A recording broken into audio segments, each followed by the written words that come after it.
think the minimal side of things comes from different people, and for Terry Riley, for Steve Reich, for Philip Glass, for Pauline Oliveras, those minimal cells could be different things. For Reich, oftentimes it was simple rhythm, simple harmony. Let's see what we can spin out from it. Is the vibe of minimalism. Which would make this a perfect time it would. to get all of you involved in some minimalist sing-along, clap-along, actually. Jason is going to be your fearless leader. This would be a good time for that. The jigga-dun-dun, jigga-dun-dun, jigga-dun-dun, jigga-dun-dun. That rhythm, one reason I think Reich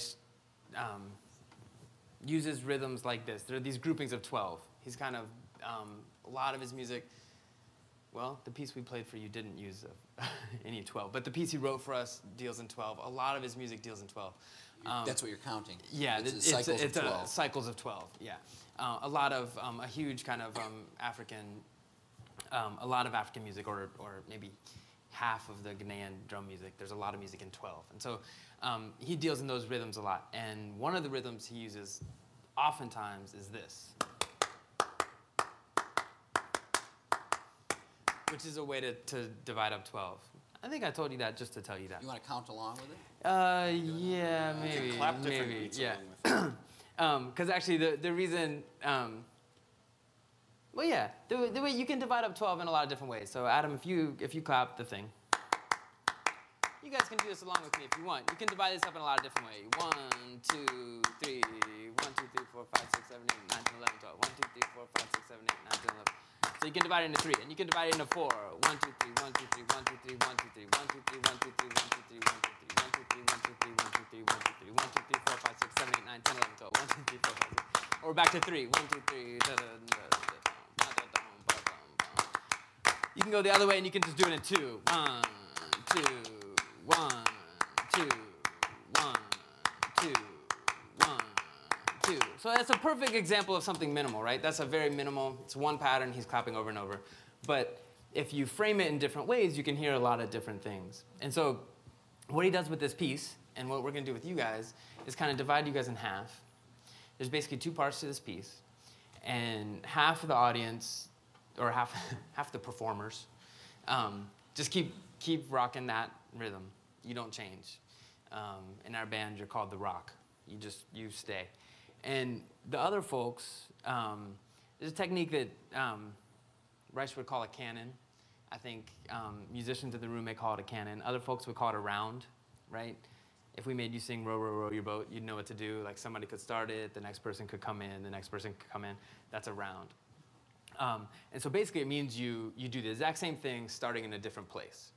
And so we're going to do that with this rhythm where through brute force following us, you're going to take the rhythm and you're going to start it earlier than the other person, right? So we're all going to be clapping the same thing at the same time. Dun, dun, dun, dun, dun, dun, dun, dun, dun, dun, dun, dun, dun, dun. And then somebody's going to move to start a little earlier, all right? And you're always going to be clapping. 1, 2, 3, 1, 2, 1, 1, 2, 1, 2, 3. Let's try it all together. 1, 2, 3, 1, 2, 1, 1, 2, 1, 2, 3. So for now, why don't you guys, would you guys mind being the Rock? 1, 2, 3, 1, 2, 1, 1, 2. Like, you just don't go anywhere. 1, 2, 3. And you guys over here, through brute force, we're going to keep clapping this, and we're going to start earlier. 1, 2, 3, 1, 2, 1, 1, 2. 1, 2, 3, 1, 2, 1, 1, 2. 1,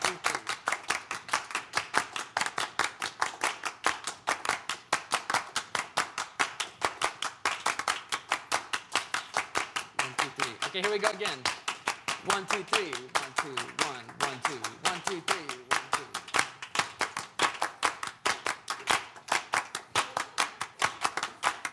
2. You got it. 3, 1, 2, 1, 1, 2, 1, 2, 3. Okay, one more.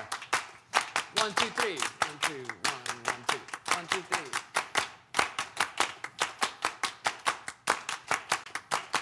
1, 2, 1, 1, 2. 1, 2, 3. 1, 2. Totally.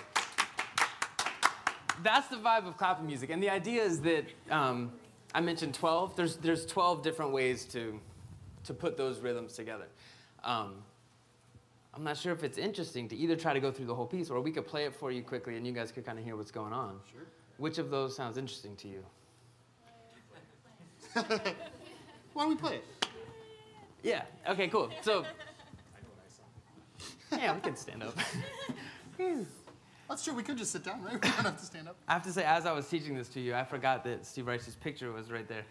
That was kind of intense, you know? It's like, it's the man. All right. Come on, dude. So you guys can follow. These guys are going to be the rock. We're going to change. There's 12 different ways the patterns are going to go together. And at least jumping off what James was talking about, minimalism, this is like a perfect thing because you know the rhythm. Everybody in the room knows what's going on. But if we do our job, you're going to hear a lot of different stuff.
That was really fun.